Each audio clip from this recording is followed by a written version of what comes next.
సుదీర్ఘ కాలంగా పసుపు రైతుల పోరాటం ఫలించింది. గత 37 సంవత్సరాలుగా పసుపు బోర్డు ఏర్పాటు కోసం నిజామాబాద్ జిల్లా రైతులు పోరుబాట నిర్వహిస్తున్న పరిస్థితి నెలకొంది. అనేక ఉద్యమాలు, ఆందోళన కార్యక్రమాలు పసుపు బోర్డు కోసం నిర్వహించిన చరిత్ర నిజామాబాద్ జిల్లా పసుపు రైతులకు ఉంది.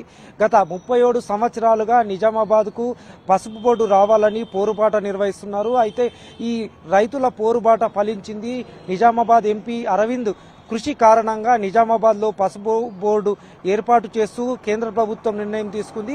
నిజామాబాద్ జిల్లా కేంద్రంలోనే పసుపు బోర్డు కార్యాలయం ఏర్పాటు చేయనున్నట్లు నిన్న ప్రకటన చేసిన పరిస్థితి నెలకొంది. కేంద్ర పరిశ్రమల శాఖ ప్రత్యేక అధికారులు దీనికి సంబంధించి ఉత్తర్వులు జారీ చేసిన పరిస్థితి నెలకొంది. అయితే ఈ రోజు నుంచే నిజామాబాద్లో కార్యకలాపాలు సాగించేందుకు ఏర్పాట్లు కూడా చేశారు. ఈరోజు నిజామాబాద్లోని ఓ ప్రైవేట్ హోటల్లో పసుపు బోర్డు కార్యాలయానికి సంబంధించి ప్రారంభోత్సవ కార్యక్రమాన్ని నిర్వహించబోతున్నారు. జాతీయ పసుపు బోర్డు ప్రారంభోత్సవ కార్యక్రమాన్ని ఢిల్లీ నుంచి కేంద్ర వాణిజ్య పరిశ్రమల శాఖ మంత్రి పీయూష్ గోయల్తో పాటు నిజామాబాద్ ఎంపీ అరవింద్ ధర్మపురి ఈ వర్చువల్ కార్యక్రమం ప్రారంభోత్సవ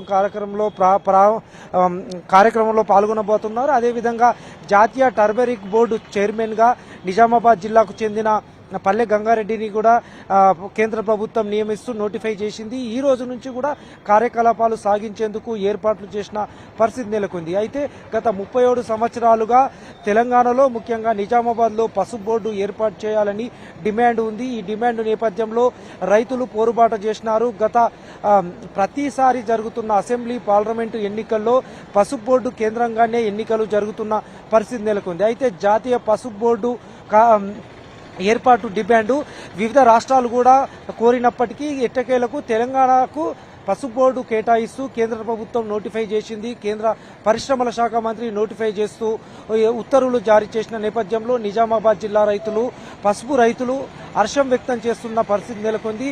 2019 పార్లమెంట్ ఎన్నికల్లో పసుపు బోర్డు కేంద్రంగానే పార్లమెంట్ ఎన్నికలు